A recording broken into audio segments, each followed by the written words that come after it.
quando tudo te machuca? Quando qualquer detalhe parece pesado demais?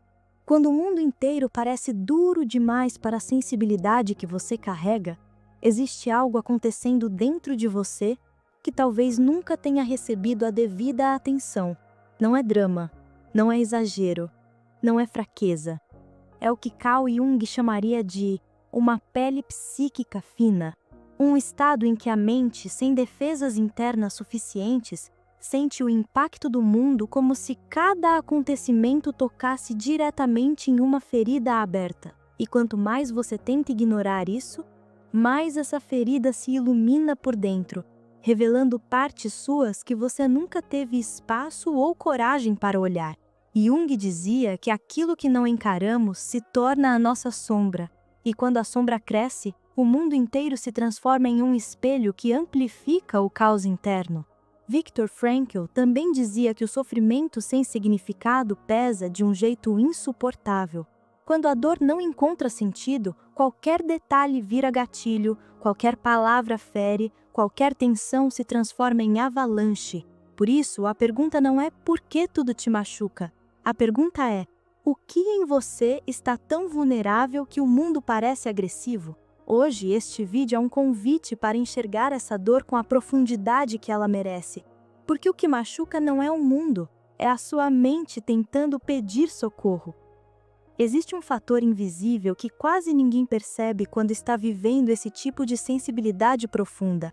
A mente entra em estado de hipervigilância emocional sem que a pessoa note. É um mecanismo ligado ao sistema nervoso simpático estudado pela teoria polivagal. Quando o corpo acredita que está em perigo constante, ele interpreta tudo como ameaça emocional. Não é racional, não é consciente, é um sistema sobrecarregado tentando protegê-lo. E é aqui que muitos cometem um erro silencioso. Acham que a sensibilidade extrema é fraqueza, quando na verdade é exaustão acumulada.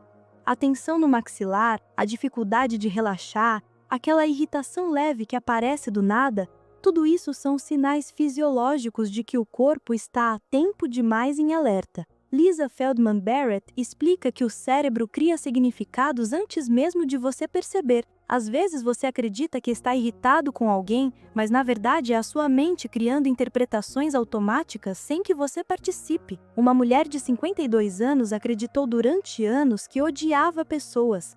Depois descobriu em terapia que passava a maior parte dos seus dias em estado de alerta profundo e que não era ódio, era cansaço emocional crônico. Para interromper esse ciclo, existe uma prática simples: identificar o gatilho, nomear a sensação e reinterpretar antes do impulso emocional. Parece pequeno, mas é transformador. Só que isso não começa na vida adulta. O segundo ponto é a raiz silenciosa que molda a sensibilidade de hoje: a infância. Crianças que cresceram em ambientes imprevisíveis, tensos, instáveis, aprendem a escanear o mundo em busca de ameaças. É a teoria do apego de Bowlby. Se você cresceu sem saber o que esperar, se conviveu com pais emocionalmente inconsistentes ou ausentes, o seu corpo aprendeu a sentir demais. Não por escolha, mas por sobrevivência. E então, na vida adulta, surge outro erro comum: tentar ignorar emoções como se fossem inconvenientes. Mas o que ignoramos não desaparece, fica mais pesado. Muitas vezes o que dói hoje não é o presente, é a memória implícita de algo que não foi resolvido quando você ainda era pequeno demais para entender. Por isso, às vezes a reação é desproporcional, porque não é sobre o hoje, é sobre o ontem. O gatilho emocional é sempre uma revelação. O que você sente hoje é eco do que não foi dito ontem. Uma prática simples é perguntar sempre que uma emoção vier forte demais: isso realmente é sobre agora? Porque se você tivesse crescido em um ambiente que ensinasse segurança emocional, talvez hoje você não sentisse tanto. A sensibilidade não seria ferida, seria apenas humanidade. O terceiro ponto é ainda mais silencioso: o peso das expectativas que você carrega. Albert Ellis já explicava que as crenças irracionais são combustíveis para o sofrimento. O famoso "eu deveria", "eu tenho que", "eu não posso errar", cria uma pressão interna que amplifica qualquer dor externa. Às vezes, o que mais machuca não é o que os outros exigem de você, mas o que você exige de si mesmo. A autocobrança crônica se disfarça de responsabilidade, mas no fundo é uma forma de violência interna. Um executivo de 48 anos vivia explodindo com comentários pequenos, irrelevantes.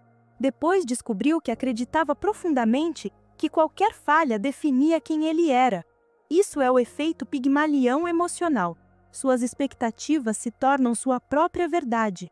Quanto mais você tenta controlar a dor, mais você a intensifica. Uma prática útil é escrever suas exigências internas e substituí-las por expectativas humanas, não perfeitas, humanas. Porque ninguém aguenta viver pressionando a si mesmo o tempo inteiro sem que quebrar por dentro. O quarto ponto é a distância entre aquilo que você mostra e aquilo que você realmente sente. A dissonância emocional é quando você sorri enquanto está sufocado, quando diz que está bem, mas está no limite, quando finge força porque aprendeu que demonstrar fragilidade era perigoso. Emoções não expressas não se dissipam. O efeito Zeigarnik mostra que aquilo que não é finalizado continua ativo na mente. É por isso que tantas pessoas explodem por coisas pequenas, como um homem de 60 anos que passou a vida engolindo sentimentos até não caber mais nenhum dentro dele, e então qualquer detalhe o machucava, porque aquilo que não dizemos se transforma em tensão, e tensão vira dor.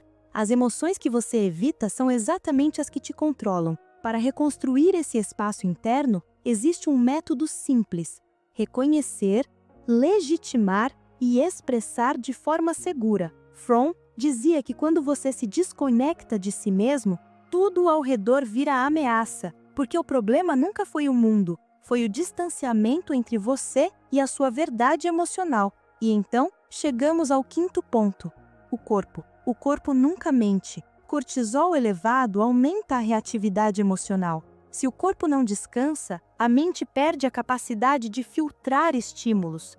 Não é só psicológico, é biológico. Baixa serotonina reduz a tolerância emocional. Noites mal dormidas fazem você reagir com mais intensidade, mais irritabilidade, mais fraqueza emocional. Pessoas relatam explodir por nada e acham que é falha de caráter, quando na verdade é um corpo exausto tentando compensar a própria falta de equilíbrio interno. O corpo fala através de tensão, irritação, taquicardia, aceleração mental. Uma prática de 90 segundos pode ajudar. Respire fundo, nomeie 3 objetos ao seu redor e relaxe os ombros. É surpreendente como o corpo responde quando recebe permissão para desacelerar. Muitas dores emocionais são, antes de tudo, sinais biológicos ignorados. E assim chegamos à conclusão necessária. Jung dizia que quando tudo dói, o mundo está apenas revelando partes da sua sombra que ainda não foram integradas. Fromm complementava afirmando que não é fraqueza, é desconexão de si. A dor não é inimiga, é mensageira. A pergunta final que fica é: o que a sua dor está tentando reorganizar dentro de você? Porque quando você entende o que sente, você deixa de reagir e começa a recuperar sua força interna. A dor só machuca tanto quando você tenta carregá-la sozinho, quando na verdade ela só está pedindo para ser olhada com mais gentileza, mais calma, mais consciência, e talvez pela primeira vez você esteja pronto para isso.